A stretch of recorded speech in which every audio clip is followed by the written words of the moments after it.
Assalamu alaikum dünyanın her qaysi yerdeki aziz qarindoshlar, hammalarning hozir vaqti xayrli bo'lsin. Bugun hammalarning xabari bo'lgandek 3-oyning 21-i Navro'z bayrami. Mush munosabat bilan hammalarniki Navro'z bayramlarini tabriklayman. Navro'z bayramlar qutlu bo'lsin. Bugungi programmamizningki temasini hammalar ko'rgandek bilim kuch jurnalidagi vatan sirtidagi tunji nashriyat to'g'risida bo'ldi.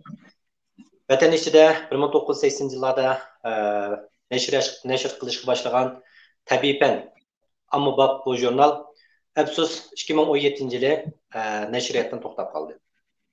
Vatan sirtidagi qarindoshlarniki tirishchilik ko'rsatishi bilan Qutatqu bilik institutiniki yetakchi asosida tunji qatim vatan sirtida, ya'ni bugun 1 soat burun biz Bilim Güç jurnaliniki tunji sonini e'lon qildik va xalqimiz bilan yuz kurashtirishga hazırladık.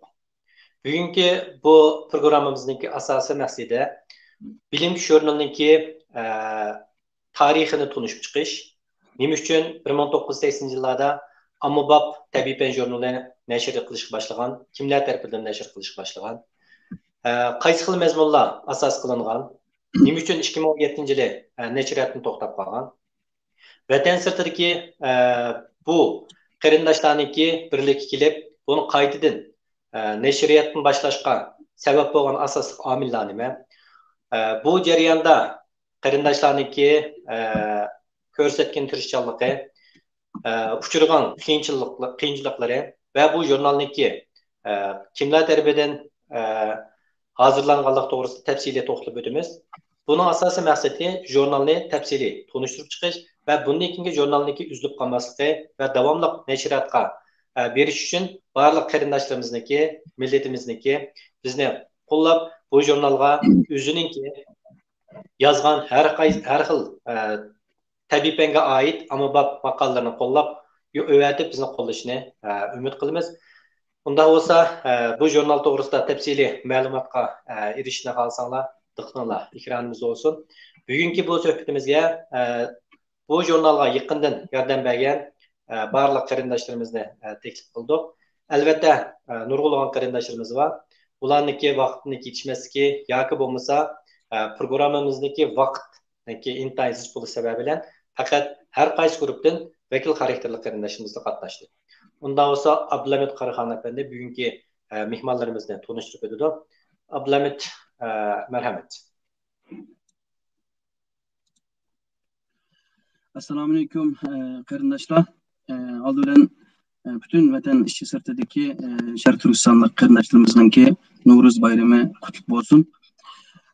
Bu qutlug' kunda millatimiz uchun yana bir qutlug' bir xosiyatli bir ish vujudga keldi. Bugün biz uzun yıllardan bu yan muhaciratda tabiiy fan olimlarimizdanki, tadqiqotchilarimizdanki birlikte tirishchilik orqali bir jurnal chiqarishni tilimizda tabiiy fanniki qaytadan tirildirib millatimizdagi mavjudligini saqlab qolishni asos qilgan bir ilmiy xizmatni vujudga chiqargan bo'ldik. Buni uzun mezgildan bu yan ko'zlab orzu qilib kelgan. Hamda ma'lum bo'lgandek, Bilim Güç jurnali vatanda 40 necha yil nashr qilinib, 2017-yildan keyin ma'lum sabablar tufayli bo'lib maqtaynanki assimilyatsiya va erkin qirg'inchilik sabab tufayli to'xtab qilingan. Biz bugun to'xtab qolgan jurnalni qaytadan muhojiratda nashr qildik. Shu munosabat bilan butun barliq qarindoshlarni qizg'in tabriklayman. Uyg'ur Akademiyasındaki 120'den artıq tədqiqatçı, mütəxəssis bütün qarindoshlarni shu munosabat bilan tabriklayman. Hem shundaqla Qutatqu institutidagi hem tabiiy fan hem ijtimoiy fan bilimidagi barliq qarindoshlarga xayrlik bo'lsin tilayman. Navbatda shu jurnal uchun kuch chiqargan qarindoshlarimizni bir qo'l tanishtirib o'tmoqchiman.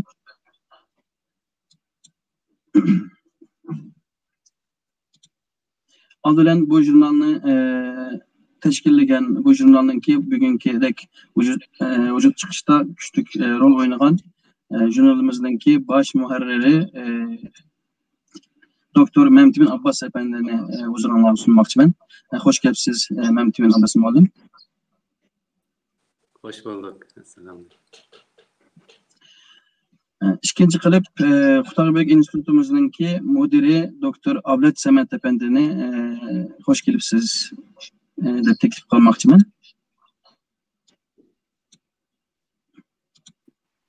Selamünaleyküm. Aleykümselam, hoş kelibsiz Ablet aka. Rahmet. Üçüncü bo'lib shu jurnalninki bugünkidek vücut chiqishni planlagan, buningga başdan oxiri ko'ngil bo'lgan Yevropa Uyg'ur akademiyamizningki raisi Doktor Abdushukur Abdurashid efendimizni salomga taklif qilaman. Assalomu alaykum. Rahmat, hoş buldum. Ondan keyin bu jurnalimizdeki Amerika, Kanada tarafta bizga kuch qo'shgan jurnalistlarimizning tashkillanishida muhim rol o'ynagan va xili uzun mezgildan boshlab Uyg'ur tilida o'zining kasbiga oid maqola e'lon qilib kelgan hurmatli doktor Ahmet Emin akani salom taklif qilaman.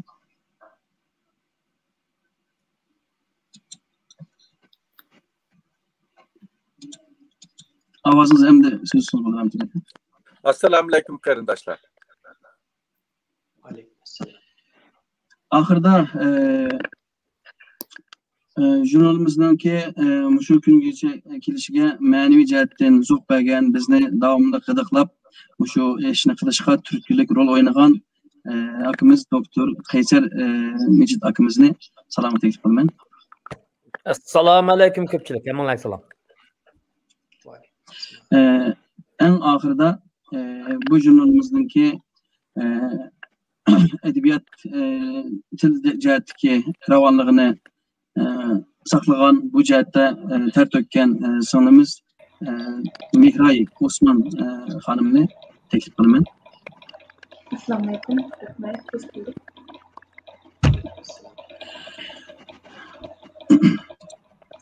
Qarindoshlar, ko'rib turganimizdek shu biz 8 kishidan boshqa yana bu jurnalninki bugünkidek uçuş çıkışıga kuch qo'shgan yana 50 dan ortiq tadqiqotchilarimiz bor.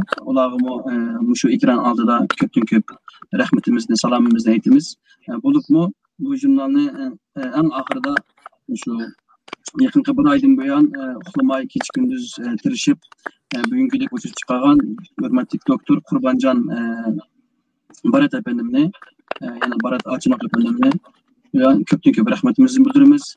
Hakikaten cevap çekti, neçe keçilip okuyamadı, hakikaten az cevap atmadı. Bunun için tekrar rahmetimizi etimiz. Hem de sözünü ben hürmetlik doktor Namecan Mehmet Efendim'e kaldıray. Ahırda ekran aldırdık bütün kardeşlerine samimi salamımızı yollayımız. İşlerimiz hayırlı boğay. İnşallah bununki devamını çıkarıp milletimizdeki fen teknikide yükselişe qo'limizdan kelishicha kuchimizni qo'shmoqchimiz. Qani Namatjon, rahmat. Rahmat. Oldin bu jurnalning tarixini o'tish muhim deb o'ylayman. Chunki ekran oldidagi ba'zi qarindoshlarimiz vatandagi vaqtida bu jurnalni to'liq bilib o'qishga muyassar bo'lgan qarindoshlarimiz bo'lishi mumkin. Lekin keyingi vatan sirti tug'ilgan yoki bu jurnalni o'qishga fursat bo'lmagan nurg'ulg'an qarindoshlarimiz bor. Shunlashqa bu jurnalniki kelib chiqish tarixi, vatandagi amaliy ahvolini bilish uchun men Qaysar akamni so'z etib qo'ysam, Qaysar akam bu to'g'risida qisqacha bir ma'lumot bergan bo'lsa, Qaysar aka, marhamat. Assalomu alaykum, hurmatli qarindoshlar. Shu naq maydonni ko'rayotgan qarindoshlar, hammalarga salom. 1980 bilan 2000 yil atrofida, 2000 yilgacha bo'lgan shu 20 yil atrofida universitetda o'qigan kishilar bundaq bir manzarani cho'qim ko'z oldidan ketkazmaydi. Ya'ni universitetningki kutubxonasining ichiga kirgan vaqtda oltin rangli bir xat bor. Bu yer ilm konining g'azinasining ochqichi bu yerda. Anadan ikkinchi qavatga chiqib, o'ngga burilib azroq mangandan keyin bir koridor bor. Koridordan kirgandan keyin bir cho'ng kutubxona bor. Dal shu kutubxonaning ichida nurg'un kitob va fasllik, oylik, qo'sh oylik jurnallar bo'ladigan. Dal shu kutubxonada ilm so'yar yoshlarimiz Uyg'ur, Qozoq qatorliq shunday yoshlar aşağıda jurnallarni ko'radigan. Shu jurnallarning ichida ko'pinchisi adabiy jurnallar, gazetlar. Masalan, Tarım, Tangritog', İli Daryasi, Aqsu adabiyoti degan o'xshash va yana Marvoyitdek chaqnab turadigan ikki jurnal bo'lgan. Buning birisi bilim ko'ch, ya'ni birisi fan va turmush. Men shu yerlarda mana shu bu tangtushim, maktabdishim, saboqdishim Abdushukur Abdurashidlarni bak ko'rdigan. Demak, bu jurnallar bizga nurg'un ma'naviy oziqlarni bergan. Qaysi bir buyukni degan gap bor. Sen bugün mushu cho'qiga chiqqan vaqtingda, cho'qim oldingda sana nisbatan shoti bo'lib bergan, palampay bo'lib bergan buyuklarning cho'qim shularni asla deydigan bir gap bor. Men bu gapning intayin to'g'riligiga qattiq qoyilman. Sabab nima? Mana mushu jurnallarni, mushu kitoblarni kim barliq keltirgan? Bularning planlovchisi bor, tashkilotchisi bor. Bularga mehnat singdirgan kishilar bor. Ben bilim ko'ch va fan va turmush qatorliq bu jurnallar bilan esimda qilishcha to'liqsiz o'ttirda tanishgan, lekin men o'qish materiallari bak ko'p bo'lmagan rayonlarda bo'lg'achqa anda-sanda ko'ratdim, ammo shaharga kirgandan keyin to'liq o'ttirda ko'rdigan bo'ldim. Universitetga kirgan vaqtda texnik ko'rdigan bo'ldim. Demak, mushu jurnallar, mush bilim ko'ch va fan va turmush va boshqa adabiy jurnallar bizningki ro'yitimizni ulg'aytirishda, kuchaytirishda bizga ma'naviy oziq bo'lgan. Chunki men Bilim Kuch jurnali to'g'risida bilgan to'xtalgan vaqtda bu jurnalni barliq keltirgan buyuklarimizdan jamoat arbobi fanni umumlashtirish yozuvchisi olim Abbas Burhan apandimni intayin cho'nqur hurmat bilan eslayman. Qutatqi bilik institutidagi bu ziyolilar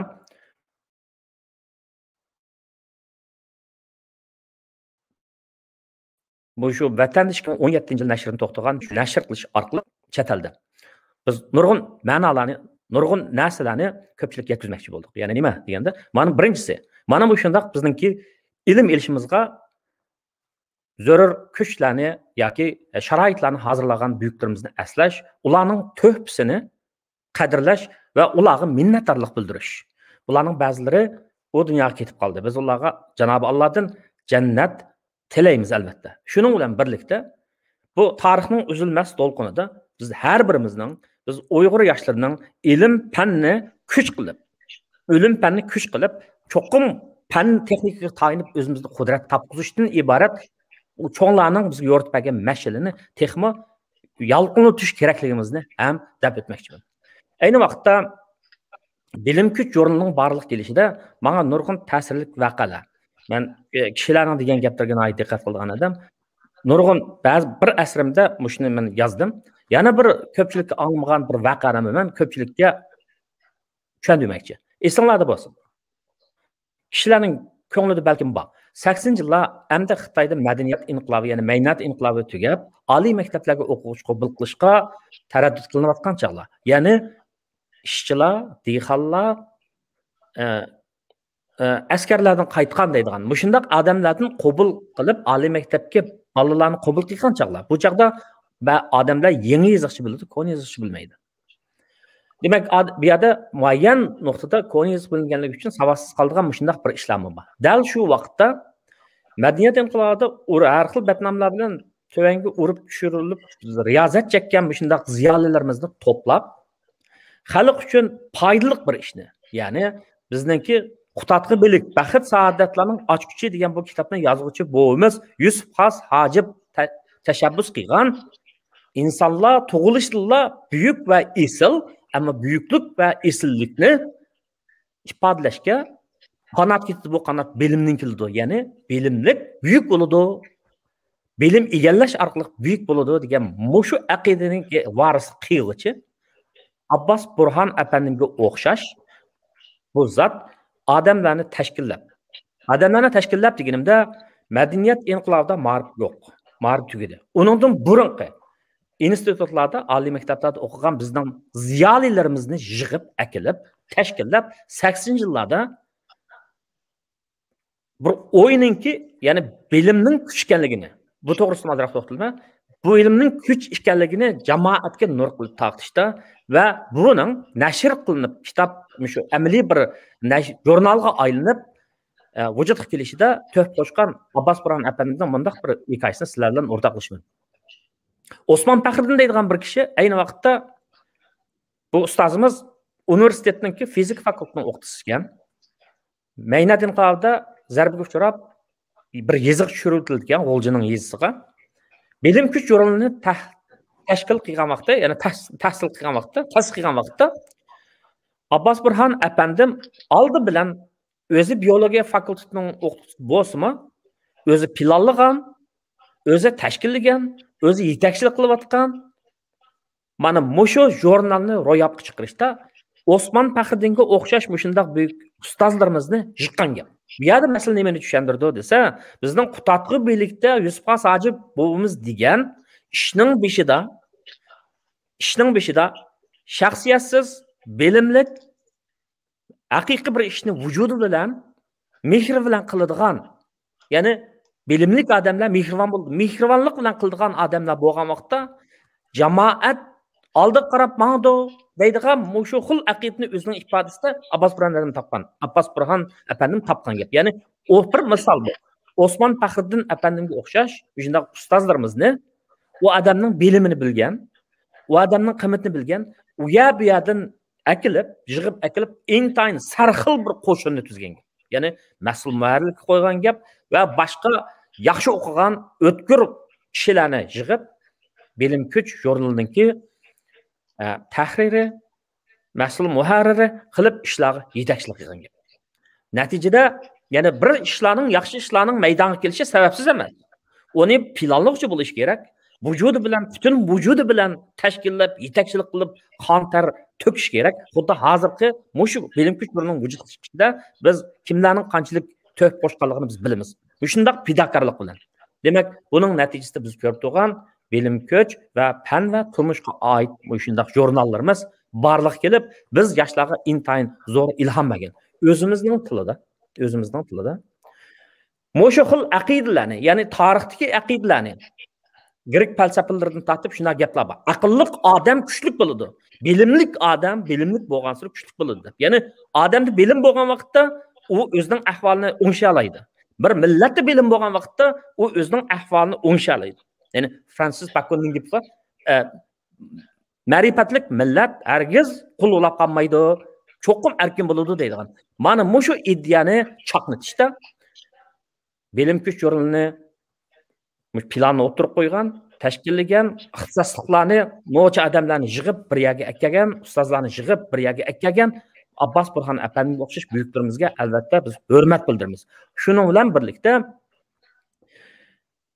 bizning kitoblarimizda, ilohiy kitobimizda o'qu deydi, bilim ol deydi. Ya'ni bilim o'rgangan ma'rifatli kishilarningki ichki dunyolikda ular sharafga muyassar bo'ldi deydigan mushu iddiasini amaliyotda ash iddining o'z ifodasini tepishida kuch qilgan mushu kishilarimizni biz ham aslaymiz, ham shuning bilan birlikda tabiatning qonuniyatlari Allohning qonuniyatlaridir. Shunga tabiatning qonuniyatlarini, hayotning qonuniyatlarini bilish uchun bilish kerak, bilim egallash kerak deydigan mushu aqidani kang yoshlarimizga, o'smirlarimizga tonishtirishda buyuk bir sapagan, cheppagan mush erkni bo'ylab mangsak, yo'lni bo'ylab mangsak, yaxshi natijalarga erisha olamiz deb o'ylayman. Chunki men bilim kuch jurnalininki bir shayning tarixi bo'ladi. Barliq kelish tarixi bo'ladi. Uningki rivojlanish tarixi bo'ldi. Shuning bilan qismat bo'ldi hamda. Bu hozir shunday bo'ldi. Men shu munosabat bilan bilim kuch jurnalining 1980-yili vujudga kelganligini, 40 yilda kishilarimizga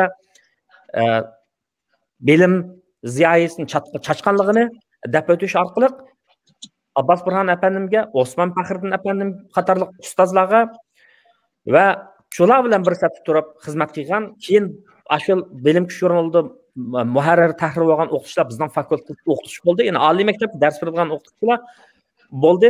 Demak, shu o'g'lim mana bir turkum pidakor kishilarimiz o'tgan. Bir yaxshi ishning vujudga kelishda shunday odamlar shaxsiyatsizlik bilan, pidakorlik bilan kuch qo'shgan. Ayni vaqtda bizningki ijtimoiyatimizda Abdurahim O'tkir, Abdushukur Muhammadman o'xshash buyuklarimiz bo'lgan o'xshash tabiiy fan sohasida Şu Abbas Burhan, Osman Faxriddin efendim o'xshab büyüklerimiz bo'lgan. Bu kunda Bilim Kuch jurnalining maydonga kelib ko'pchilik bilan yuz ko'rishishni tabriklab o'tgan shu vaqtda biz ash büyüklerimizga marhumlarga jannatdan o'rin tilaymiz, hayotlarga tinchlik, sog'lik tilaymiz va shuning bilan birlikda men so'zimni shu to'xtatishdan burun Bilim Kuch jurnalining muajiratda maydonga kelishda zo'r to'p qo'shgan shaxsiyatsiz fidokor tayinlashlarimga ko'pchilik vakolatan rahmatimni bildiraman. Biz bilim bilan, fan texnik bilan qudrat topa olamiz. Bu bizning ro'yitimizni paklashtirdi, o'zimizga bo'lgan ishonchimizni kuchlantirdi. U bizningki o'zimiz yashayotgan allarda qaddimizni tik turishimizda iglik yaratishdan tortib o'zimizning ijtimoiy yashayotgan jamiyatlarda ijtimoiy va siyosiy o'rinlarni egallashimizda intayin muhim turadiganligini bir ko'pchilikning samiga sap qo'ymoqchi. Gapim tugadi. Ko'pchilikka rahmat. Doktor Qaysar Mijit efendimninki Qutaqo'li jurnalining barliq kelishi va taraqqiyoti haqida bergan ma'lumotiga ko'p rahmat aytamiz. Haqiqatan bu jurnal bütün shu o'quvchilarga, ziyolilarga, fan tadqiqotchilarimizga ko'p ta'sir qilgan bir jurnal. Bu jurnalninki keyingi vaqtlarda to'xtab qolishi tabiiy fanda Uyg'ur tilininki ishlatilishini cheklanishini keltirib chiqadi. Shu munosabat bilan bu jurnal nima uchun cheklandi? Qanday bir tarixiy ark ko'rinishida bu jurnal nashr qilinishdan to'xtalib qoldi. Bu vaqtda Amerikadan doktor Mehmet Emin akani so'z taklif qilamiz.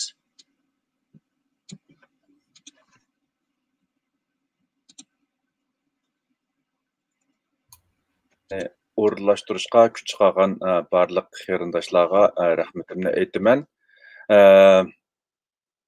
Hammamizningki xabar olgandagidek bu vatanda lager masalasi boshlanib ig'irlashgandan buyon shu madaniyat inqilobi, ya'ni 50-yillardan boshlagan kitob ko'ytirish ahvoli qaytadan bir yuqori pallaga yetib nurg'unlagan kitoblar ko'ydirildi. Bularning ichida shu tabiiy fan sohasida ig'ir zarbiga uchirgan bo'ldi. Bu Bilim Kuch jurnali shuning ichidagi vakil xarakterlik bir jurnal bo'lib, Xitoy hukumati shu Uyg'urlarni yolg'iz shu milliy jihatda vayron qilib qolmasdan Uyg'urlarniki shu kelgusida dunyoviy taraqqiyotniki markazi bo'lgan shu tabiiy fan sohasidan texmi yiroqlashtirish uchun bu jurnalni shu tabiiy fan sohasiga vakil xarakterlik jurnallar qatorida tunji bo'lib bu amaldan qoldirdi deb qarayman. Buning asosli maqsadi men yuqorida deb o'tgandagidek shu Uyg'urlarni yolg'iz shu diniy, madaniy va boshqa jihatda qirg'in qilib qolmasdan, balki shu dunyoninki taraqqiyotiningki asosi bo'lgan tabiiy fan jihatdami butunlay vayron qilish yoki undan mahrum qilish uchun bu jurnalni o'z ichiga olgan boshqa tabiiy fan sohasidagi nurg'un narsalarni to'xtatgan bo'lishi mumkin deb qarayman. Hamda hammanglar bilgandagidek shu taraqqiy qilgan davlatlarninki taraqqiyotiningki asosli markazi tabiiy fanda. Tabiiy fan taraqqiy qilgan davlatlarda iqtisod rivojlangan vaqtida insonlarninki ma'naviy o'ziqi qatorida ijtimoiy fannimi taraqqiy qildirish sharoitiga ega bo'la oladi. Taraqqiy qilmagan davlatlar nisbatan aytgan vaqtida ijtimoiy fan biroz yuqori o'rni egallasimi, lekin ularninki tabiiy fan sohasida taraqqiyot tuvan bo'ldi. Shunglashqimi bu tabiiy fan bir millatning, bir davlatning, bir rayonninki hozirgi zamon sanoatlashishi va fan texnikasining taraqqiyotida nihoyatda muhim rol o'ynaydi. Xitoyninki bu maqsadi bizni mushulardan mahrum qilish deb qarayman. Shu sababdan bizningki bu tabiiy fan sohasiga vakillik qiladigan bu Bilim Kuch jurnalini taqigan deb o'ylayman.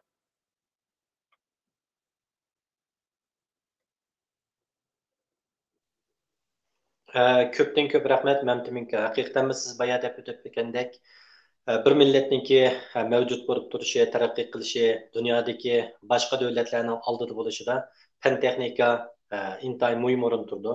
Bularni Xitoy virus chiqqandan keyin hammadan ko'rdik. Mush fan texnika asos qilgan davlatlarniki iqtisodiy jihatdan olsun yoki mush kasalliklarni oldinish, kontrol qilish jihatda boshqa davlatlarga qaraganda ko'rinarli natijalarni qo'lga keltirdi va mush vaksina ishlab chiqarish jihatga qaraydigan bo'lsakmi, yana mush davlatlar oldida vaksina ishlab chiqara oldi. Shunlashqami shu Xitoy haqiqatanmi bizni vayron qilishda diniy jihatdan emas, balki mush bizni boshqa millatdan keyin qoldirish uchun qo'ldan keladigan hamma ishni qilyapti. Butkul ilm fan texnikaning ustida tirishayapti. Bo'lmasa bu bilim jurnali bizmo vatanniki vaqtida hammalar qiziq o'qiydigan, yaxshi ko'radigan jurnallarniki biri. Chunki ommaboplik intayin yuqori, hamma odam o'qib tushuna oladigan bir jurnal. Albatta, hammalarning ko'ngli shundoq yerim bo'ldi. 2017-yili bu jurnalniki nashrdan to'xtalganligini anglagandan keyin hozir vatan sirtida qanday bo'lmasin qaytadan buni davomlashtirish maqsadida birikilib bugun tunji soni xalqimizla yuz ko'rishdi.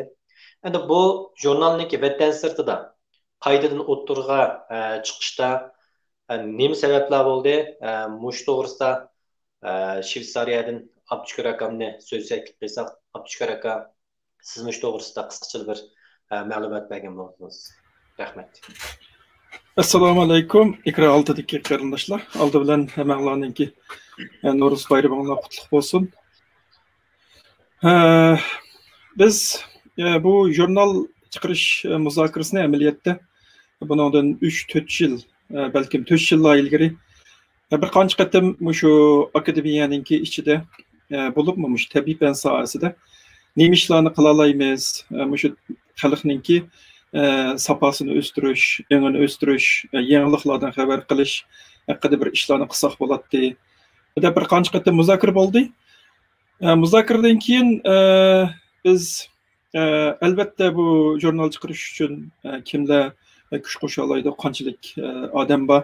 Jurnal chiqarish bilan eg'izda aytish oson bo'lgan bilan ondan keyin nurg'un ishlar ketadi, ondan keyin rahbarlik guruhlari bo'ladi aytdi. Ondan keyin kimlar maqola yozadi, qaysi saviyadagi bir jurnal bo'ladi, qaysi sohalarda maqola yozamiz degandek nurg'un muzokaralar bo'lgandan keyin shu 4 yilning oldidagi sharoitimizda balkim pishib bitilmagan bo'lishi mumkin. Tirishchanlik ko'rsataylik, programmamizni to'sin deb qildik. Undan keyindan xo'shanlarlik ishlar yuz berdi. Amerikada Uyg'ur akademiyasiningki tarmoq qurildi, Yevropada qurildi. Undan keyin Qutadg'u bilik institutimiz qurilib, onun tabiiy fan bo'limini ta'sis qildik. Undan keyin bu tema yana qayta o'tirib qo'yildi. Biz bosh qo'shib hayat guruhini tashkillab qayta muzokara qilish orqali bu jurnalni bir hayat guruhininki yetakchiligi asosida bo'libmi shu aramizga yangidan qo'shilayotgan yosh har qaysi sohalarda oldin qatordagi tadqiqot temalarda tadqiqot olib berayotgan qarindoshlarimizning qo'shilishi bilan ishonchimiz texima oshdi. Shuning bilan biz bu jurnalni tabiiy fan qismini e'lon qilish qaroriga keldik. Ammo bu jurnalga ism qo'yishda nurg'un muzokaralar bo'lindi. Bunga biz Qutadg'u bilik institutininki ilmiy jurnalining tabiiy fan qismi deb ism qo'yishni qaror qildik. Yana bir muzokaralar bo'lindi. Shu asnoda mening aqlimga Abay Qaysar aytib o'tgan manzaralar keldi. Ya'ni biz to'liqsiz o'tirda o'qiyotgan mezgillarimizda mush Qutadg'u bilikdiki nima bilim kuch jurnalidagi bu maqolalardagi bizga ko'z oldimizga keladigan fantaziya shaklidagi maqolalar, ondan keyin mush biz bilishga tegishli bo'lgan bir qismlar tillarniki naiti oddiy tushunish shaklida yozilganligiga qarab biz naiti jurnalga bo'lgan nimamiz naiti kuchlikdi. Maktabning kutubxonalariga haftada bir qatim ochadigan kutubxonalarga ujrat saqlab turib, mush jurnalni elish uchun, ko'rish uchun kiratdik. Hatta keyin azroq pul topgan vaqtida kitobxonaga kirib oldi bilan izlaydigan narsa mushu jurnal bo'lgan. Mening ko'z oldimga kelgan narsa aşı bo'ldi. Agar biz jurnalni mushu o'rta maktabda o'qiyotgan yoki undan yuqoriroq saviyadagi yoshlarimizga nishon qiladigan bo'lsak, nemishqa shu jurnalninki ismini qaytadan mushu chet elda mumkin bo'lgan sharoitda qilsak qanday bo'lar? Albatta, bu bir cho'ng nom, cho'ng ism. Abay Qaysar tarixini yaxshi tushuntirib o'tdi. Bunun keyinda bizning aramızda nam qozongan mashhurlarimiz bor. Albatta bu jurnalning bir ismini qo'yib, uning maqola e'lon qilish osondek ko'ringan bilan, ammo uni uzun muddatli davomlashtirish, shu yuqori saviyada sapa bilan uzun muddat davomlashtirish oson ish emas. Buni biz hayat korpusda akademiyaning ichida qayta muzokara qilish orqali buni muvofiq ko'rdik. Shu oraliqda biz bu jurnalning to'xtab qolganligidan xabar topdik. Demak, biz Xitoylar bizningki bilimsiz qoldirishga tirishayotgan, hatto bizning mushundaq nomba jurnallarimizni to'xtatib ko'ydirayotgan sharoitning o'zida bu jurnalni imkoniyatimiz yor bergan ahvolida chet elda davomlashtirish, buningki izini o'chirib o'tmaslik, to'xtab qolmaslik uchun bu jurnalni qurib bunu davamlaştırışniki muhimlarga ko'zimiz yetdi.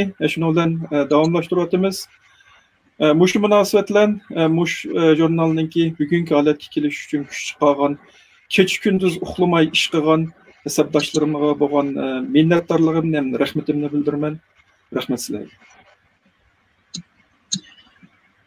Abdüşkür, Abdurrashid efendime köp rahmat etimiz. Bayam deyilganidek bugünküdek bu qutlug' Novruz günüde, yanıdan tirilish günüde bizningki pen texnika tilimiz qaytadan tirilgan bo'ldi. Bu Qutlug'lik institutimiz tarafidan chiqarilgan bilimlik jurnali zodi qandaq bir jurnal. Bunun tunji soni bir soat ilgari e'lon qilindi. Bu jurnalninki tafsiloti haqida jurnalimizningki bosh muharriri Doktor Mehmet Abbas efendimni bu şahta ma'lumot berishga taklif qilaman. Assalomu alaykum aziz qarindoshlar. Oldi bilan hammalarning Navro'z bayramini qizg'in qutlayman. Hamda mushu bir qutlug' kunda bu jurnalimizning, bilimki jurnalimizning mushu kunga ulgurib xalqimizga sunilganligidan aytdim. Xushalmiz. Albatta xalqimiz bu jurnaldagi mazmunlarni yoqtirsa, uningdan manfaatlansa, amma muhimi qimmatli fikr takliflarni berib, keyingi sonlarimizni texmo yaxshi, texmo mazmunli qilishga turtkilik bo'lsa, uningdan texmo qo'shal bo'lamiz. Endi bu jurnalimizning chiqarishning, bilimki jurnalning vatan sirtida muajalati chiqarishningki maqsadini qarindoshlarimiz oldidan bir qilib deb o'tdi. Haqiqatan bu yosh o'z vaqtidagi vatan ichidagi yoshlarimizdan cho'ng bir ta'sir qoldirgan bir tabiiy fan jurnali, ommabop jurnal bo'lish sifati bilan shunday cho'ng ta'sir qoldirgan, ammo buning bir to'xtab qilishi birinchidan endi bizning Uyg'ur tilimizningki ijtimoiy fan tarafdan emas, hatto tabiiy fandami hech qanday bir qimmati yo'q holatda muomalaga uchraganligining bir isboti. Endi biz bu jurnalni Uyg'urcha chiqarish orqali bizning tilimizningki ijtimoiy fan emas, tabiiy fan, dunyodagi eng taraqqiy qilgan, eng yangi tadqiqot temalarga, mazmunlarga mos keladigan boy bir til ekanligini isbotlash, endi bu bir mushu vatan sirtidagi bir bo'shliqni to'ldirish, bu bir maqsad, lekin undan bakrak texmo muhim bo'lgan maqsadimiz nima degan vaqtimizda bu mushu jurnal orqali biz vatan sirtidagi fan tadqiqot xodimlari, ya'ni Uyg'ur olimlarimizni bir yerga to'plash, o'zaro fikr almashtirish, o'zaro hamkorlashib ishlash, andan keyin xalq ommasi bilan aloqa o'rnatqizish, bo'libmi keyingi avlod yosh fan texnika qiziqadigan qarindoshlarimiz, yoshlarimizni aramizga ilish, ular bilan birga ularni yetaklash, shu jurnalning vositasi orqali xalqimizning orasida bir fan texnika, shu fan texnik taraqqiyotininki bir kayfiyatini yaratishni haqiqiy bir maqsad deb o'yladik. Shunga shundoq bir muhim, ahamiyatli bir ish deb o'ylaganligimiz uchun hamda atrofimizda qarindoshlarimiz bilan birga o'zimizning qo'limizdan kelgancha tirishchilik ko'rsatdik. Bu jurnalimiz har qanday bir ishni dastlabda boshlash oson emas. O'zinglar bilgandek. Bo'lib vatan sirtidagi qarindoshlarimiz, tadqiqotchilarimiz, olimlarimiz ko'p sonda ingliz tilida tadqiqot ilib bordi, ingliz tilida maqolalarni yozdi. Uyg'ur tilida maqola yozish ehtimolini aytdi to'van. Andaq bo'lgandan keyin bu maqolalarni tayyorlash avtorlarga oson bo'lmaydi. Endi qisqasi bir misolni İslam üzerine misal epeyse, mesela konuk tahtısından Z harfini tepiş için ben hem konuk tahtısını bir katımdan besip çıktım. Aşınak ahvalım oldu. Demek bu aktorlar, şu aktorlarımızda asan emas, Uygurca materyal tayarlaş. Şuna bu yüzden ben şu makallarını evetken aktorlarga çin konumundan rahmet etmem. Endi bu maqolalarni topshirib olgandan keyin bizning takror gruppalarimiz bor. Takror gruppalarimizni biz kasbiy jihatlarda bo'lgan. Shunga u kasbiy gruppalardan qarilib chiqqandan keyin uning ommabopligini qarashga yana ommabop takrorlarga yo'llandi. Undan keyin avtorga qayta yo'llangandan keyin yana imlo takrorlarga yo'llandi degandek ko'p bir bosqich jarayonlar bor. Shu jarayonda bizning mas'ul muallimimiz Namatjon inchkilik bilan zerikmay terikmey aktorlar bilan, takrorlar bilan, imlo takrori bilan shu aloqalarni qilib boshlab shu inchkilik bilan bu xizmat qilib keldi. Undan boshqa yana shu maqolalarningki imlo masalalarida ijtimoiy fan gruppasidagi qarindoshlarimiz Ablat Samat apandan boshlab Mihray, andan keyin Uyg'uriya sınırlarımız nait köp əcə sınırlıq maqallarının nait inçkilik bilan onların imla qaydalarını görüp çıktı. Abiyam Abdülhamid dep ötdi. İnimiz Qurbancan keçirab işlep şu Novruz'u ülgətdi mən dep.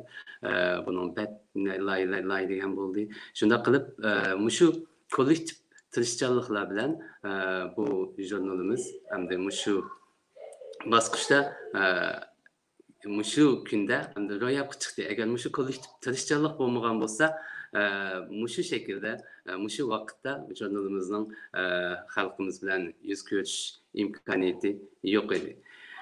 Endi bizning umidimiz bo'lsa, xalqimiz texmo ko'p qimmatli fikrlarni bersa, jurnalimizni texmo mo'l, mazmunliq qilib sunishga tirishsak, keyingi sonlarda inshaalloh hammamizning birlikda tirishchanligi bilan xalqimizning orasida ilm-fan taraqqiyot kayfiyati yuqori ko'tarilsa, chunki hammamiz deginib deb o'tganimizdek bir millatning taraqqiyoti, bir millatning mavjudligi bo'lsin, taraqqiyoti va gulinishda fan texnikaning rolini aytib muhim. Bo'ladi men shunchalik so'zlay, ko'p rahmat.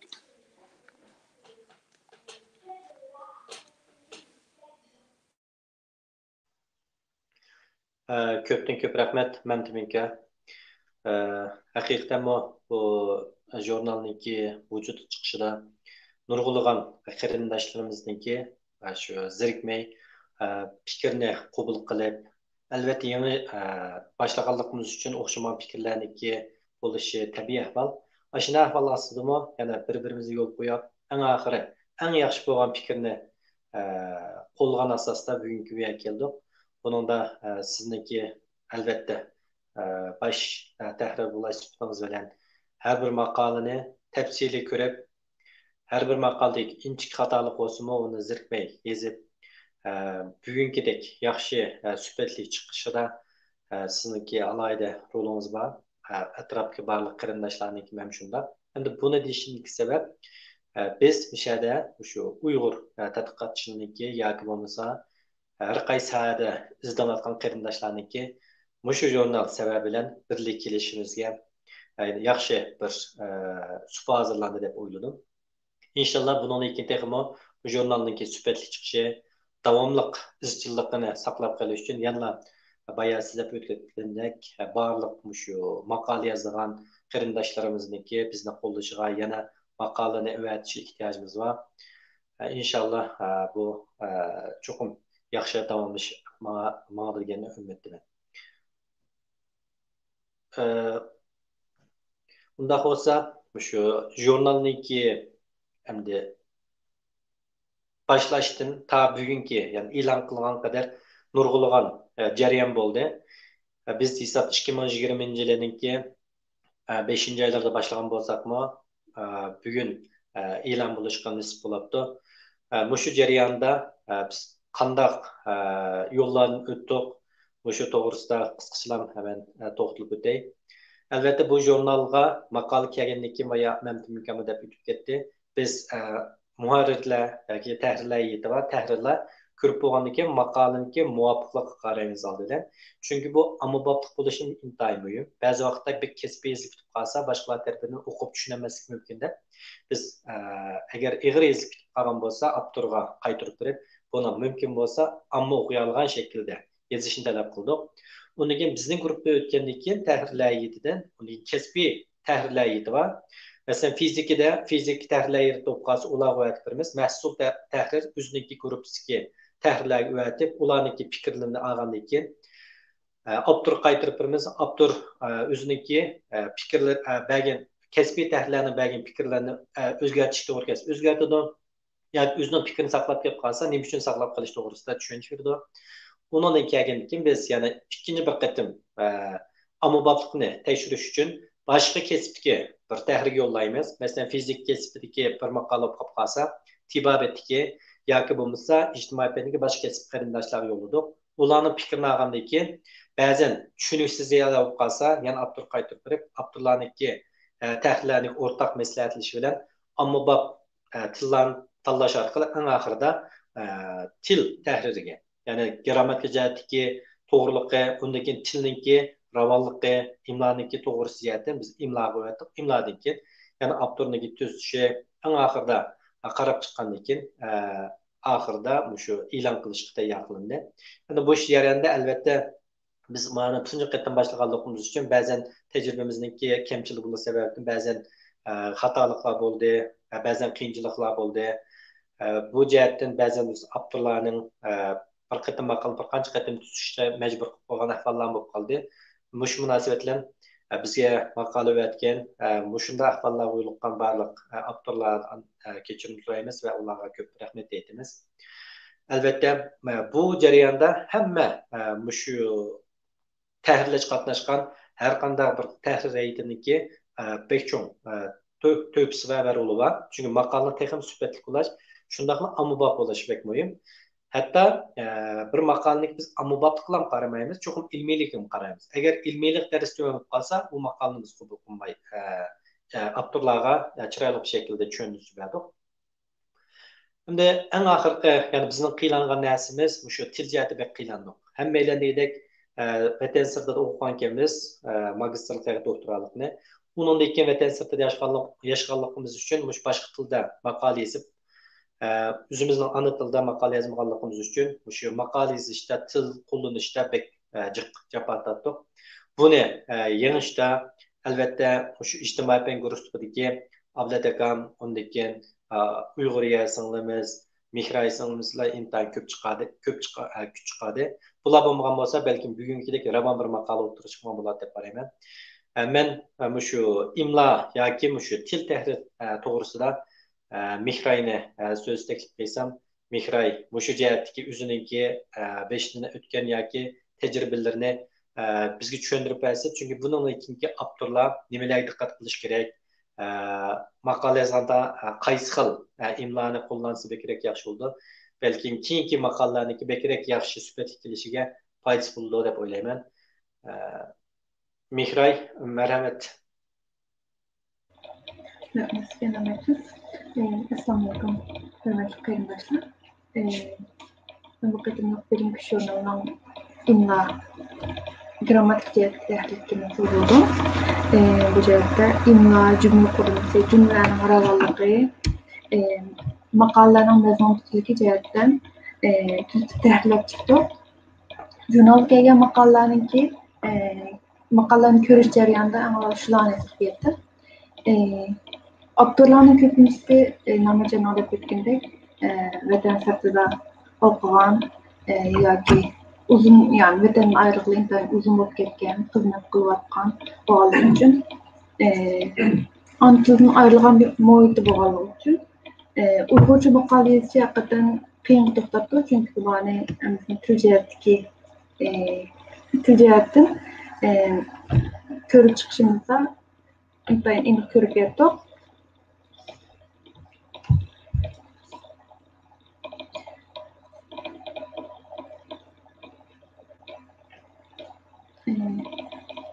Kechiringlar, to'xtab qoldim. Jiddiy qolganim uchun. Bu maqola yozish jarayonida ko'pincha avtorlar hozir o'zi ko'proq qo'llanayotgan, yani inglizcha bo'lamdi yoki germancha bo'lamdi, turkcha bo'lamdi, mush tillardan jiqroq material ishlatganligi uchun ash tillarniki grammatikasiga yaqinroq bo'lgan jihatda yozdik. Bularni uyg'urcha tahlil chiqish jarayonida Uyghur tilining alayligiga diqqat qilishga tirishdik. Yani bu şekilde tutup Uyghur bir şekilde yapıp çıkışga tirishdik. Bu jihatda yana ba'zi xatoliklar bo'lishi aniqlam. Shunga bundan keyingi yana kelayotgan sonlarimizda texnik yaxshi bezib chiqishimiz uchun o'qirmanlarniki bizga teklif fikrlarni berishini umid qilaman. Chunki bu tejriba saboqlar bizniki keyingi sonlarimiz bo'lamdi. Yani boshqa yana ijtimoiy yo'nalishga chiqadi. Bular uchun intayin ahamiyatli deb qarayman. Bu maqolani yozib chiqish jarayonida bizning Uyg'ur tilimizniki izohlik lug'ati va imlo lug'ati va ularga qarab chiqib yozgan vaqtda menimcha qiynalmaydi deb o'ylayman. Shundoqdan yana tahdidlar bilan avtorlar bilan o'zaro fikrlarni almashtirib yozganda bundan keyingi maqolalarimiz texnik yaxshi chiqadi deb o'ylayman. Shunga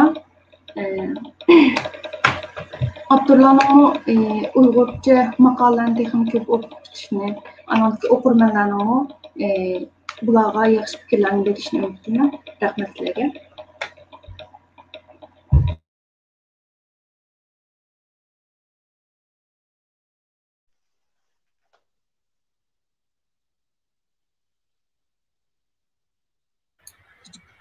Doktor Nametcan Mehmet ve Mihray Osman hanım'a bütün gibi rahmet etimiz.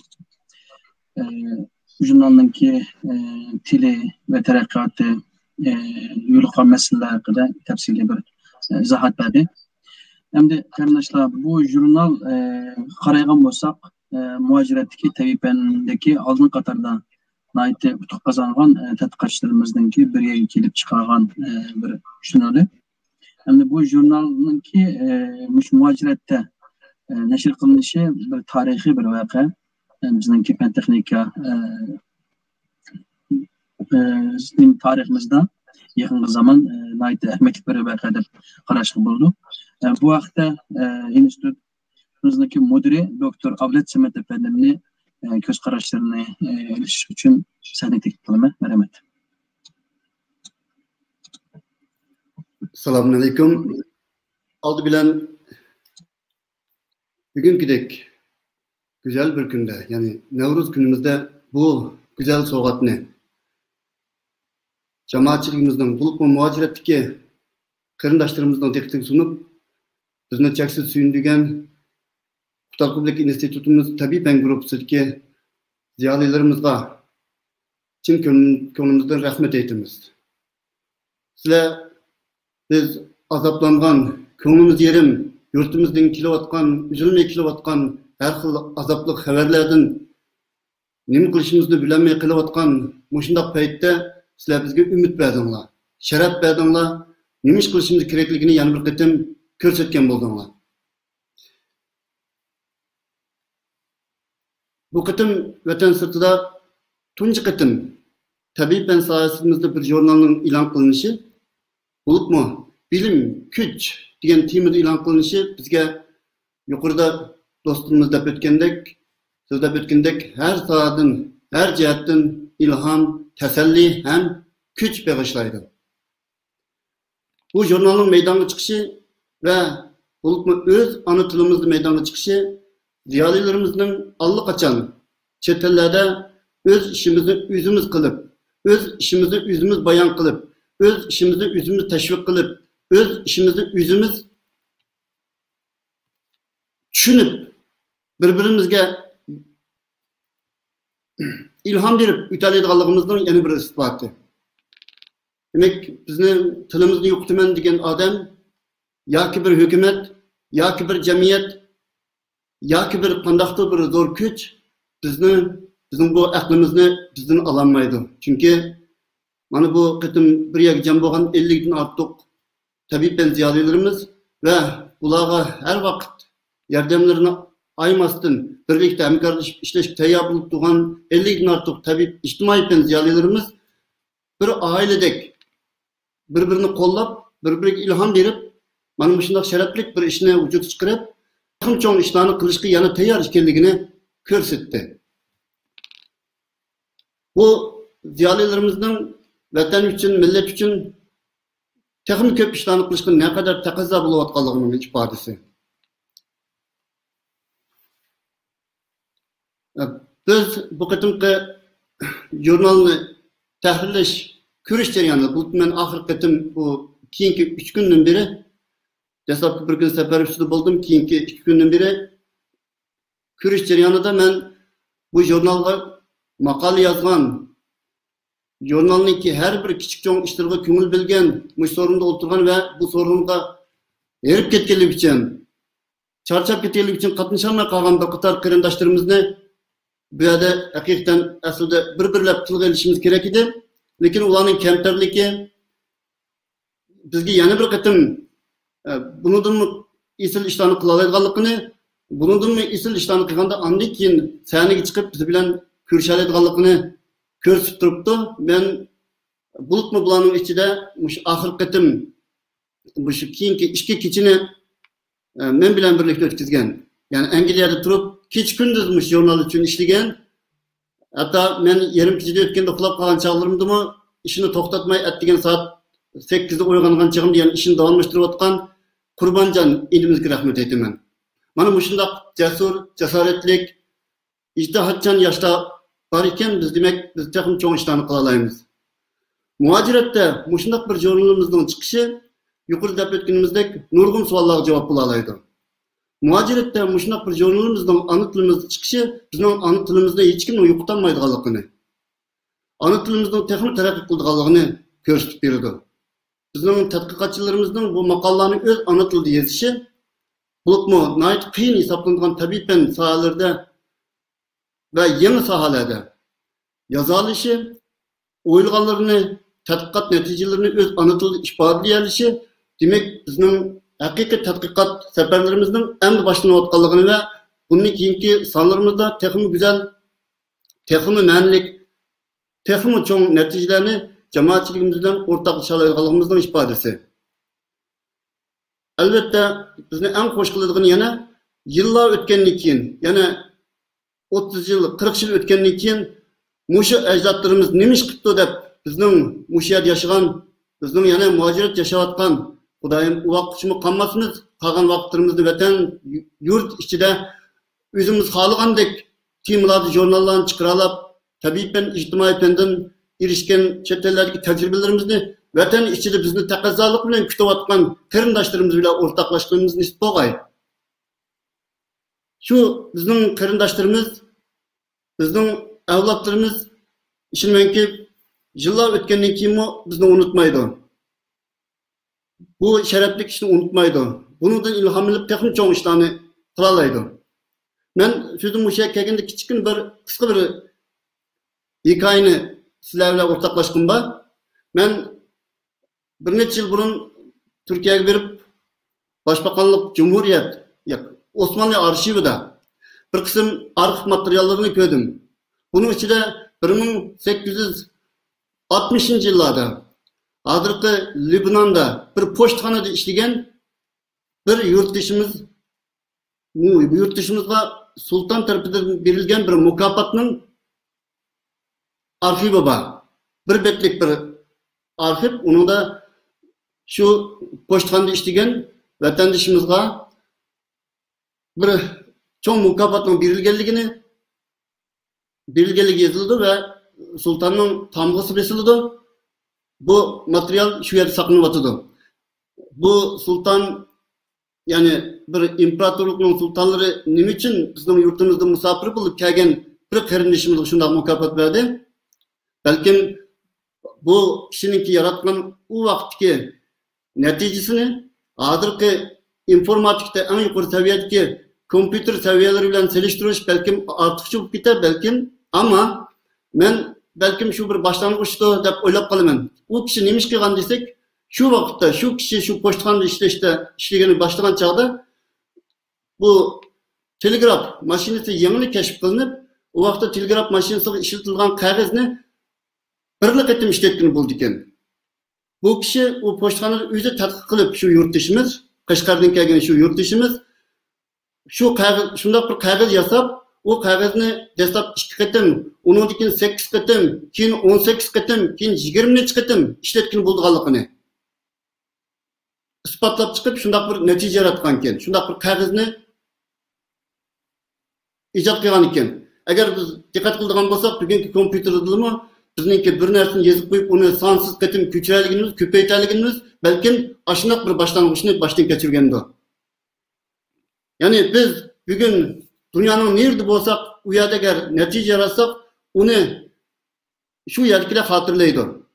Yurtimizdan kelgan odamlarningki o'tgan davlatlarda bo'lib, masalan, shu vaqt Osmanlı imparatorluklarining vaziyatiga qaraydigan bo'lsak, nurg'un odamlarningki puli yetmay sultonlarning yordam so'raganligi, qanday qiyinchiliklar qolganligi, hatto Bursada ikki qarindishimizning bir-birlar urushib birini o'ldirib o'tganligi, hatto Saudiya Arabistondagi bir qism qarindoshlarimizningki Turkistondan kelgan qarindoshlarga qanday yordam qilganligi, ularningki qanday ta'sir qo'zg'alganligi hamma narsa shu yerda yozilgan. Demakchimanki, bu bizning hayotimizning har bir izlari biz yashayotgan shu davlatlarga yozilib bo'ladi. Yillar o'tgandan keyin bizga o'xshash qarindoshlarimiz shu yerga kelgan chog'da u arxivlarni ko'rsa, bizning ajdodlarning allaqachon shu yerlarda bo'lganligini, bir qism yaxshi ishlarni qilganligini ko'rsa, unga ilhom bo'ladi. Bizning hayotimiz, muhojiratlik hayotimizmi mana shunday ishlarni qilish kerak.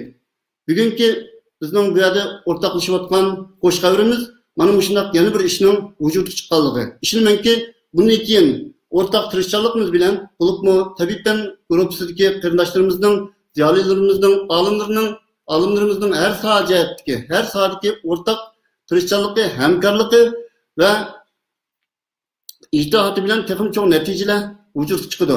Bularni ifodalash uchun, bularni yozish uchun albatta o'zimizning tili oldingi til bo'la olgan bo'lsa, biz uchun nima degan cho'ng sharaf. Ishonimizki, bizning o'rtaq tirishchiligimiz, o'rtaq izlanishimiz va bir-birimizni qo'llashimiz natijasida bunday kunlar texnik ko'p bo'ladi. Men oxirida so'zimni oxirlashtirish oldida bu qatim meni xo'sh qilgan yana bir ishni demay tura olmayman. Bu qatim vatanda biz vujudga chiqarolmagan ijtimoiy fen va tabiiy fen olimlarimizning hamkorlashib ishlash irodasini biz bu qatim bir qatim vujudga chiqargan bo'ldik. Tabiiy fen uchun ijtimoiy fen bor, ijtimoiy fen uchun tabiiy fen bor. Albatta tabiiy fen ijod qiladi, yangiliklarni yaratadi, ammo bu yangiliklarni ifodalashda til va ijtimoiy fen bilimlari muhim rol o'ynaydi. Men ishonmanki, biz ikki guruh tadqiqotchilarimizning bundan keyingi hamkorligi bilan texnik cho'ng ishlarni qila olamiz, texnik go'zal ishlarni qila olamiz, millatimizni texnik xo'sh qila olamiz. Muhojiratdagi xushallikqa, yangiliklarga taqozo bo'layotgan qarindoshlarimizni har kuni go'zal xabarlar bilan texmo ilhom daryosiga elib kira olamiz. İlhom bog'chilarida sayohat qildira olamiz. Oxirida yana bir qatim bugungi Nuruz bayrami munosabati bilan hammanglarni tabriklayman. Hammamizni tabriklayman. Alloh hammamizning dinini salomat qilsin. Mushundaq go'zal natijalarni har kunimizda bir-birimiz bilan o'rtoqlashishni nasib qilsin. Rahmat sizlarga. İnstitut müdürümüz Doktor Ablet Samet Efendim'e köpten köp rahmet etimiz. Bu vaqtdan ait mağazalardan ait obrazlar qilib ifodalab berdi. Hem de hammamizga ma'lum yillardan buyon shu muajiratda Uyg'urcha o'zining kasbiga ait maqola yozib, bizni qimmatli uchurlar bilan ta'minlagan Doktor Mehmet Emin akamiz aramizda. Çünkü necha yillardan buyon haqiqatan o'zining kasbida bizga uzluksiz ma'lumotlar bilan ta'minlab turadi. Shu noktadan bu muajiratdagi şu ilim fanga ait jurnalning chiqishi zodi qandaq bir zarur ahamiyatga ega. Buni shu avtorning o'zidan, tadqiqotchimizning o'zidan anglab boqaylik. Hamton aka. Köptün köp rahmet. Yukarıda Doktor Ablet Samet Efendi nayt yaxşı sözlep ötdi. Bu tabii ben jurnalninki chiqishninki ahamiyati nayt zo'r deb qarayman. Men yuqori deb o'tgandagidek taraqqiy qilgan allarninki shu tabiiy fan jihatdagi taraqqiyoti nayt yuqori. Hem şundaqla bu tabiiy fanning taraqqiyoti shu davlat, shu millat, shu rayonning taraqqiyotiga nayt zo'r ta'sir ko'rsatgan. Shu lager boshlangan dastlabki mezgillarda men vatandan olgan bir uchurda mundaq bir hujjat tarqatilganken buningdan keyin shu Xitoy hukumatiningki Uyg'urlarga qaratgan siyosatida shu oliy maktabga qabul qilish jihatda amal ba tabiiy fan sohasiga qabul qilmaslik, ya'ni Uyg'urlarni kelgusida shu ijtimoiy fan jihatda tarbiyalab ularni shu yerlik xalqlarga boshliq qilib saylash orqali shularninki qo'li bilan Uyg'urlarni boshqarish, anandan keyin bu tabiiy fan o'qigan, tabiiy fanga qabul qilgan Uyg'urlarni eng yuqori darajada qisqartish yoki bo'lmasa shundoq o'qiganlarni faqat va faqatla o'rta maktab, shu nima boshlang'ich maktab, oliy maktablarga o'qituvchi qilib tayinlash, ya'ni sanoat korxona o'rinlariga tabiiy fan bilan shug'ullangan Uyg'urlarning sonini eng yuqori darajada to'valtish ait bir hujjatning borligini men 2017-yili anglagan edim. Buningdan nimani derak berdi degan vaqtida men yuqori deb o'tgandagidek bu Uyg'urlarninki mush kelgusi nimasini yolg'iz o'zininki diniy e'tiqodi, ya'ni ideologiya, ya'ni ong kategoriyasiga kirdigan bu tarafdan cheklash emas, shu siyosat yoki ideologiya bilan hech qanday munosabat olmagan shu tabiiy fan sohasidami qattiq cheklash orqali ularning shu Uyg'urlarningki kelgusi shu sanoatlashish yoki fan texnika jihatdagi taraqqiyotini kontrol qilish, ya'ni Uyg'urlarni faqat boshqalarga tayinib nim qildigan, yashaydigan o'zlari bundaq yuqori fan texnikalik narsalar bilan shug'ullanmaydigan yoki bu ijodkorlikqa qatnasholmaydigan bir töven qatlamdagi bir millat qatoriga kirgizish bu plani shu 2017-yili men egallagan uchurdan aniq ko'rib olishga bo'ladi. Endi bu tabiiy fan sohasida balkim hamma sohadagi mush qarindoshlar o'zining sohasida qanday cheklamalarning borligini aniq bilishi mumkin. Men asosliqi men tibbiy maktabda o'qiganga tibbiy jihatdagi cheklamani bakroq bilaman. Bizning hammamizning xabari bo'lgandagidek vatanda mayli yuqorisi Urumchida bo'lsin, tövanda Naylik doktorxonalarda bo'lsin, shu 80-yillardan boshlab kasal tarixi asosan Xitoycha yozish talab qilingan. Odatda masalanga shu doktorlar kasallarni ko'rib, uningga ilib berilgan tekshirish, davolash yoki shu kasal tarixining asosli hammasini Xitoycha arxivlashtiradigan ahvol shu vaqtdan boshlangan. Shunglashqimi bu bizningki Uyg'urcha nimamizda hatto shu yozilardagi faqat Xitoycha bilmaydigan Uyg'urlarmi nurg'un tibbiy atalg'ularni Xitoycha aynan qabul qilib kelgan. Hemen chet elga chiqqandan keyin bu nuqtani yaxshi tunib yetganligim uchun men amal bor shu Uyg'urcha atalg'ularni ishlatib tibbiy maqolalarni yozishga terishib keldim. Bu jihatda hamda nurg'un qiyinchiliklarga uchirdim. Buning asosli sababi nima degan vaqtida buningki bizda burunqi shu an'anaviy Uyg'ur tibobitidagi atalg'ulardan boshqa shu g'arb tibobitidagi atalg'ularniki nayt kamligi. Masalan, birisi qon elib tekshirsa, xoyanki g'ivag'in deydi, xoyan natijasini deydi yoki bichov deymiz. Masalan, shu atalg'ularning hech qaysini biz Uyg'urcha ishlatmagan yoki Uyg'urcha yo'q. Andan keyin buni doktorlar shu mayli u bemor Xitoycha uqsin yoki uqmasin yuzdan kelgan bo'lsin, nurg'un atalg'ularni Xitoychalar deydi.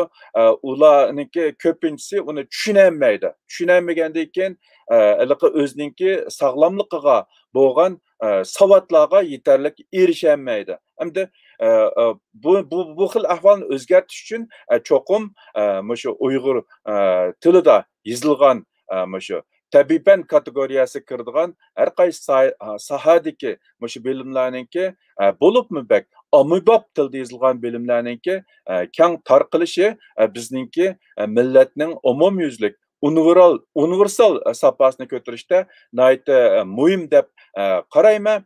Hamda biz yuqoridami deb o'tdik, vatanda bizga shu tabiban jihatda ilmiy ozuq berib kelayotgan nayta cheklik bo'lgan jurnallarniki birisi Bilim Kuch 2017-yildan boshlab to'xtatilgan.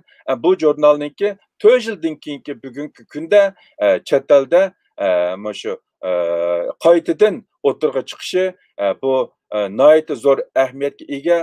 Bu jarayonda hamda yuqorida qarindoshlarimiz deb o'tdi, nurg'un qarindoshlar nayta fidokorlik ko'ksitib o'zininki yashayotgan davlatlarda, ya'ni bizningki o'xshamagan davlatda yashayotgan qarindoshlarning o'xshamagan til qo'llanishi, o'xshamagan orq ko'rinishi qatorliq cheklanmalarni yengib bu jurnalni bugungi kunda barliq keltirishi meningcha nayta cho'ng ahamiyatga ega.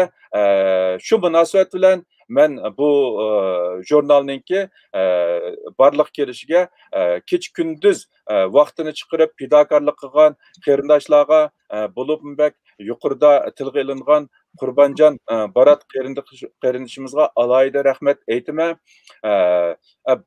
Ishonamanki bu jurnal kelgusida texmi yaxshi taraqqiy qiladi. Eng muhimi bu yerda o'sha o'qirmanlarninki, ya'ni bizni qo'llashi, bu bizningki shu singdirgan jurnalni chiqarish uchun singdirgan emgaklarimizninki haqiqiy mevasini ko'rish uchun texmi jiq qarindoshlarninki bu jurnalga mushtarilib o'qishni, andan keyin munosabatlik qarindoshlarninki keyingi sonlarga o'zlarininki kasb doirasida yaxshi maqolalarni sunib boshqa qarindoshlar bilan o'rtoqlashishni chin dilimdan umid qilaman. Mehmet Emin aka, ko'pdan ko'p rahmat sizga. Qarindoshlar, men uzun yildan buyon tonigan, tabiban o'qib turibmi, shu til jihatda mayli maqola bo'lsin, normal maqola, mayli kasbiy maqola bo'lsin, nayt fasohatlik, yaxshi bir şekilde ifodalab kelgan, ana tilga nayt pishiq bo'lgan tadqiqotchilarimiz aramizda turibdi. Bu tadqiqotchilarimizning yozgan maqolalarimiz nayt sifatlik chiqdi. Bularning ichida doktor Abdushukur Abdurashid, doktor Mehmet Emin Abbas efendim ve doktor Kaysar Mecid efendiler var. Şu 3 tadqiqotchimizdan qisqacha shu jurnalimizdagi shu muhojirotda nashr qilinishininki ahamiyati haqida qisqacha o'zining tushunchlarini o'tirib qo'yishiga taklif qilaman. Abdushukur aka, siz bu vaqtda nima deysizki? Bu şu 2004-yilning atroflaridan boshlab biz şu kompyuter sohasidan o'zimnikilarga biroz tajriba haqida so'zlab o'tmoqchi. 2004-yili biz şu kompüterni uyg'urchalashtirish, dastlabda shu Windows sistemini uyg'urchalashtirish ishlari olib berildi. Ammo shu Unix va shunga o'xshash zamonaviy mashg'ulot sistemalariningki Uyg'urlarning orasida umumlashmaganligi bu sohada bir bo'shliqning kamchiligini o'ylab biz shu dastlabki qadamda shu mashg'ulot sistemasini tarjima qilish ishi bilan boshlagan. Ammo shu jarayonda bir narsani his qildikki, birinchisi biz chet elda uzun mazgil yashaganligimiz uchun birsiga bu vatanda bo'layotgan yangiliklar haqidan bir qism narsalardan xabar qoldik. Ikkinchisi shu tabiiy fandagi atalg'ular. Gerçi biz shu yashayotgan muhitimizda, qilayotgan xizmatlarimizda, tadqiqotlarimizda bu ishlatilayotgan atalg'ularni bo'libmi, yangi atalg'ularningki ma'nosini bilgan bo'lsakmi, tilimizda ifodalash, yazıqımızda ifodalash nihoyatda qiyinchilik bo'ladiganligi ham bu jihatda bo'shliqniki nihoyatda cho'ng ekanligini men shaxsan o'zim 2004-yil his qildim. Shundaqdimi biz tirishchanlik ko'rsatdik, tirishchanlik ko'rsatib hali bir mazgilgacha bu xizmatni davomlashtirib qildik. Undan keyin barbara vatanda yoshlarning orasida uyg'onish bo'lib, ham cho'nqur munosabatlar bo'lib, bu xizmatlar keyin davomlashib ketdi. Ammo meningki his qilgan narsam nima degan vaqtida hali ko'p odamlarning oldiga berib, masalan siz oddiy bir narsa, siz zodi nima xizmat qilasiz degan narsaning tushuntirishning nihoyatda taslikini his qildim masalan men shaxsan. Chunki oldimda o'tirayotgan odam balkim oliy maktab saviyasida bo'lishi mumkin yoki to'liq o'tirib bitgan saviyada bo'lishi mumkin. Mening qilayotgan ishimda shu odamningki tushunigidek darajada tushuntirishninki nihoyatda muhim ekanligini his qildim. Demak bu oraliqda bir bo'shliq bor. Biz chunki biz ziyoli bo'lish suhbatimiz bilan biz bir jamoatchilikning orasiga borsak yoki ko'pchilikning orasiga borsak bizdan bo'layotgan yangiliklar haqida so'raydigan ishlar bo'ldi. Ham o'zimizni ma'lum bir temalarda bo'layotgan ishlar haqida boshqalarga tushuncha berishni o'zimizga majburiyat deb qaraganligimiz uchun bu narsani bizning boshqalarga bildirish ihtiyacımız bo'ladi. Endi bu jurnal mening shu hozirgi demoqchi bo'lgan shu narsalarningki bo'shliqni to'ldirishda ma'lum rol o'ynaydi deb qarayman. Chunki buningda biz shu qilayotgan tadqiqot temalarimizni abay qarindoshlarimiz deb o'tdi. Ommabop tilda, xalq tushungan holatda ommaga sunish nihoyatda muhim. Shunga men bu jurnalningki ahamiyatini nihoyatda zo'r deb qarayman. Ko'p rahmat sizga.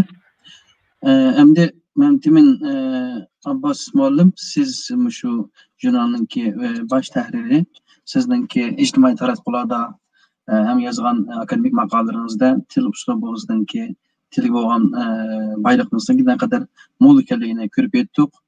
Siz bir tajribali tadqiqotchisi.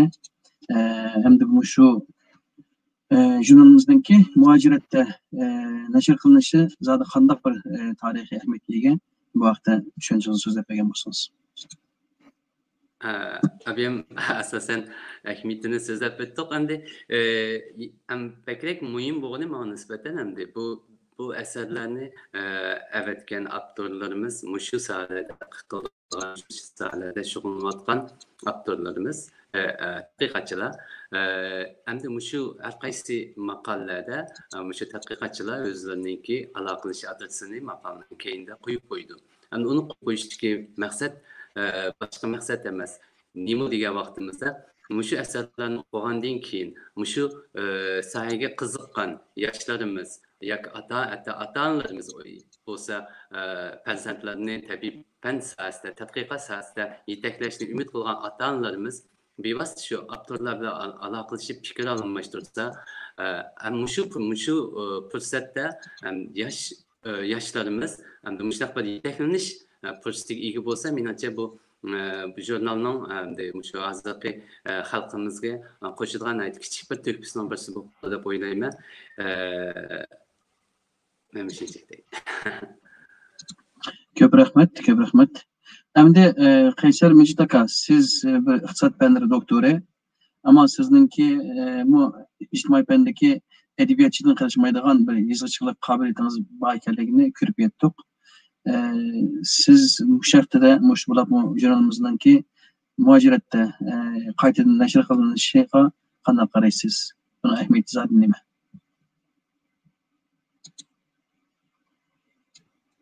Mikrofonni itib yoqibdimi? Quloqni itilib qo'ng'iroq o'g'irlagandek. Buning ahamiyati bizningki kishilarimizda shu ilm fanga bo'lgan bir yoshlarimizda ilm fanga bo'lgan qizig'likni oshirishda buning cho'qim ta'siri bo'ldi deyman. Yaxshi ishninki vujudga kelishiga biroz vaqt ketadi. Ya'ni yoshlar, cho'nglarninki ba'zi ko'rsatgan yo'li agar to'g'ri bo'lgan vaqtda to'g'ri yo'lni ko'rsatsak, shuni ergishadi. Meningki o'rgangan ilmim iqtisod ilmi, ya'ni bu nuqullam saplam tabiiy fan emas, chunki biz tabiat hodisalarini kuzatmaymiz, ammo ijtimoiy hodisalarni, kishilarning faoliyatlarini, iqtisodiy faoliyatlarini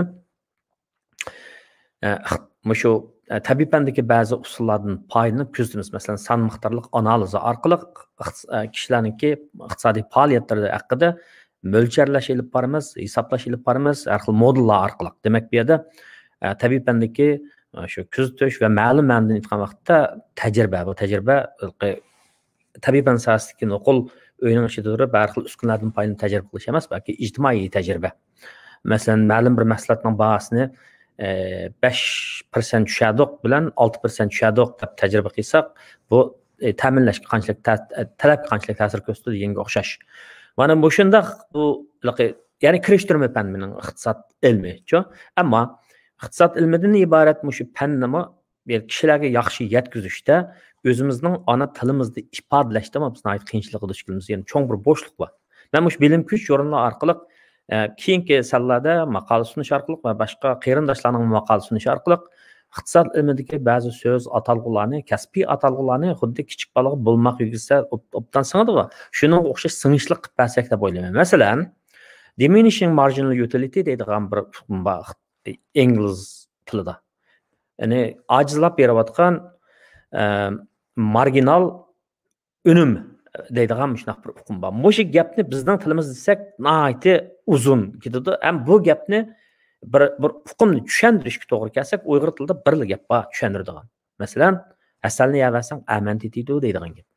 Masalan, nima tushuntirdi desa, bizning ota bobolarimiz mushu masalalar haqida kishilarning iqtisodiy faoliyatlarini, iste'mol haqida burun meg'izliq o'tirib qo'yib bo'lgan, ammo uni muayyan bir nazariya sifatida formulалashtirib o'tirib qo'ygan emas.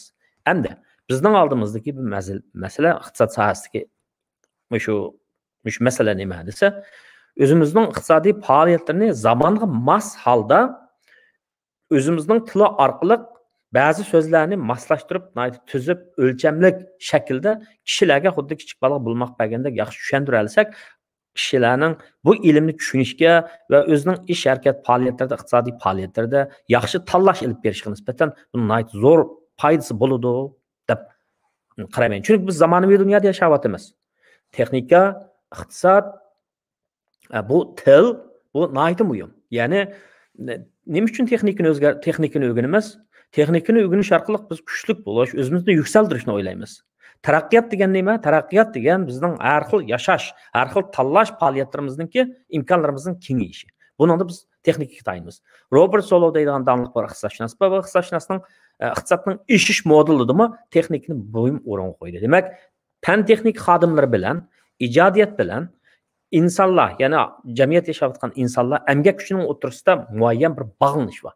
Bu biz bog'lanishni kishilarga tushuntirsak, texnika orqali iqtisodimizni gullantirish orqali, ya'ni iqtisod bo'lgan vaqtda biz tanlash imkoniyatlarimiz kuchaydi, ham iqtisodiy jihatdan taraqqiy qilamiz, namrat olmaymiz, chunki namratlikning o'zimi dushman, namratlikning o'zi odamning jamiyatini aytib bulg'aydi, har xil ishlarga boshlab boradi. Buni yo'qotish kerak. Buning uchun biz fan texnikaga tayinishimiz kerak, ham yana avlod tarbiyalashimiz kerak.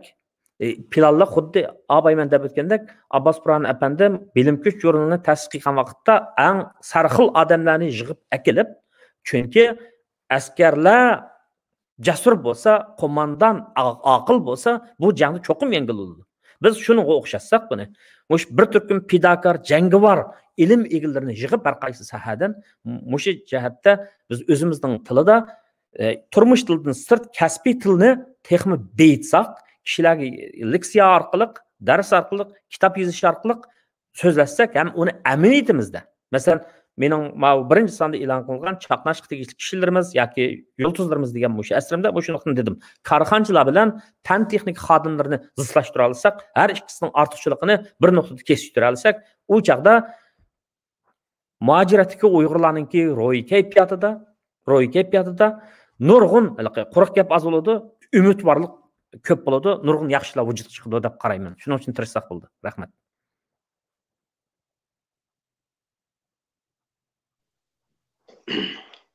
Amalarga ko'pdan ko'p rahmat. Nihoyatda yaxshi fikrlarni o'tirib qo'ydinglar. Unda bo'lsa vaqt munosabati bilan programmamizni oxiriga kelib qoldik. Shu programmamizni tugatishdan burun shu jurnalniki kelgusidagi planlari nima, yilda qancha qatim e'lon qilindi, qanday asarlar qabul qilindi. Shu to'g'risida Mamtiminkan qisqacha tushuntirib bergan bo'lsa, chunki nurg'ulg'an qarindoshimiz bu programmani ko'rgandan keyin balkim ularmi maqola yozsak qay shaklda yozamiz yoki bu jurnal davomlashamdi degandek har xil savollar kelib qilishi mumkin. Unda bo'lsa Mamtim aka siz mush to'g'risida bir so'zlab bergan bo'lsangiz. Bo'ladi. İntayım mühim. Ben işini qilganimiz cho'qim uni davomlashtirib qilishimiz kerak. Dastlabki qadamni yaxshi ilib oldik deb o'ylayman. Jurnalni ko'rsanlar qarindoshlar his qila olasizlar. Yaxshi yangi mazmunlar hozirgi davrdagi yangi tadqiqot natijalari masalan temalar masalan Covid vaksinasi deymiz. Gen tekrarlash deymiz ya kvant kompyuteri deymiz degandek mushunaq nurg'un temalar o'zishtirilgan maqolalarni ko'ra olasizlar. Lekin albatta bizning asli planimizda yana boshqa sahifalarni qo'shish o'yinlarimiz bor edi. Lekin buning vaqt yer bermadi. Keyingi sonlarimizda inshaalloh shu boshqa sahifalarni qo'shib jurnalimizni texmo mollashtirish, texmo amallashtirish tirishchilik ko'rsatmoqchimiz. Endi biz hozirgi planimizda yilda 2 son chiqarilmoqchi. Shu undan boshqa o'qirmanlar his qilishi mumkin. Hozircha ko'p sondagi maqolalarimiz yana tekshirlardan kelgan, lekin biz keyingi sonlarda amalba ko'p sondagi maqolalarimizniki shu oldin tadqiqotchilarimizdan kelishini umid qilamiz. Mayli doktorlikni tugatgan bo'lsin yoki doktorlik o'qiyotgan bo'lsin yoki magistrlik o'qiyotgan bo'lsin yoki oliy maktabda o'qiyotgan, hatto to'liq o'rtada o'qiyotgan yoshlarimiz bo'lsinmi, agar o'zi qiziqqan temada shu tabiiy fanga oid ammo ma'lum bir yozmani yezib avassa biz cho'qim unga aytdi astoydil jiddiy muomala qilamiz. Shu jarayon agar muvofiq bo'lmasa biz ularni yetaklashimiz mumkin. Maqolaning texmi yaxshi bo'lishi, texmi ommaboplashishi yoki saviyasining azoq yuqori ko'tarilishi degandek biz yordamda bo'lishdan hargiz ishkillanmaymiz. Bo'lsa amalda shu jurnalni texmo ommabop xalqimiz haqiqatan yaxshi ko'rib o'qiydigan hamda uni ko'rib bir yoqqa qo'yib qo'ydiganlar emas, chuqur mazmunga ichiga kirib kirishib ko'radigan bir jurnal oldiga kelsa degan umiddamiz. Shunga buning uchun davomli qarindoshimizning birga tirishchilik ko'rsatishimizga to'g'ri keldi. Ya'ni ammoning bizni qo'llashidan ayirib qarg'il olmaydi. İnşallah keyingi sonlarda cho'qim bu sondan yana yaxshi chiqadi deb o'ylayman. Shunda xabar bermayki, agar keyingi son bu sondagidan yaxshi bo'lmasa e'lon qilishimiz notayin.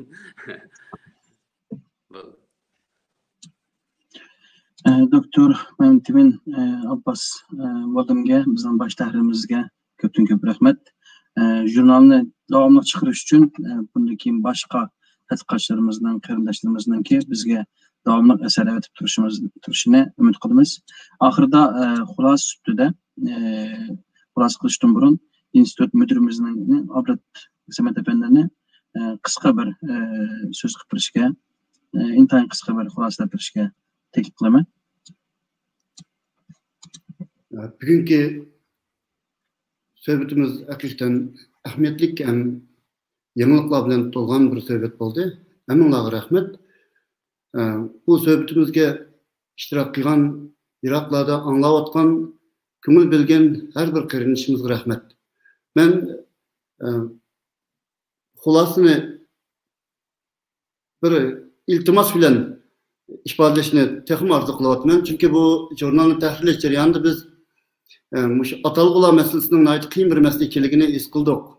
Qarindoshlarimiz nihoyat ko'p jafo chekdi. Hatto bir necha kundan beriki o'zaro uchirlardimi bir-biridan so'rab, bir-biridan o'rganib, bu atalg'ularni texim aniq qilib berish uchun, tushunishli qilib berish uchun va haqiqiy maqsadni ifodalaydigan qilib berish uchun bundan kelgan tirishchilikning barini ko'rsatadi.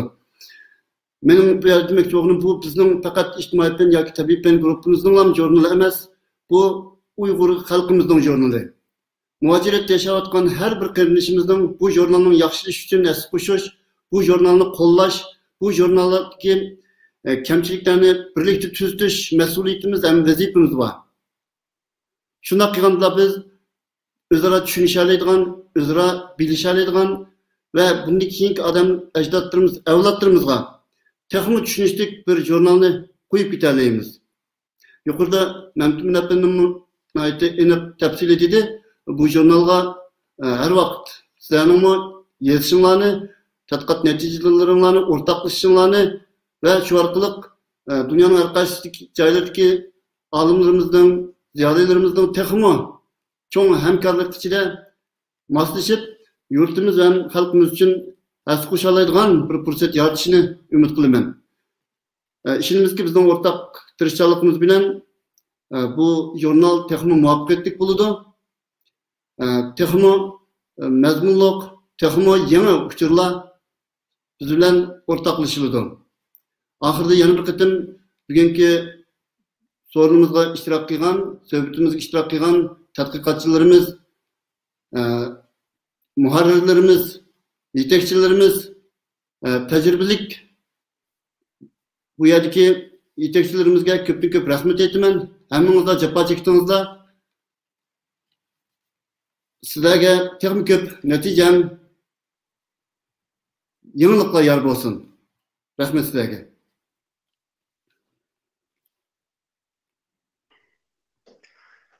Sizge rahmet Ablet aka. Vaqt münasebeti bilan programımızı ahırga kelib qoldik. Hammalarningki qimmatli vaqtini chiqarib bu yerga qatnashib berganingiz uchun ko'p rahmat aytaman. Ekran oldidagi barliq qarindoshlarningki bu programni ko'rganligida ko'p rahmat. Bundan keyin bu jurnalni davomlashtirishimizda yana hammalarga ehtiyojimiz bo'ldi. Baya Ablet Mamtun akam deb o'tib ketdi. To'liq o'tirdim, boshlab taki doktorgacha o'qigan yoki o'qish bitgan har qanday bir qarindoshimizniki o'zi yaxshi ko'rgan bir temalar tabiiyda ommabop bir maqolani yo'llashini bizga o'rgatishini umid qilamiz. Jurnalniki tafsiliy ahvol to'g'risida shu videoning ostiga biz linkni qo'yib qo'yamiz. Jurnalniki to'rabatiga chiqib tafsiliy ahvolni o'qib chiqishinglarni va bu to'g'riliq ba'zan mujmal savollar bo'lib qolsa bizga ilxit yetishinglarni umid qilamiz. Hammalarniki kechlikinglar xayrli bo'lsin. Noruz bayramlar tekrardan mübarek olsun. Hammalarniki salomatliklariniki yaxshi bo'lishini, turmushinglarniki xotirjam bo'lishini chin ko'nglimizdan umid qilamiz. Ko'p rahmat.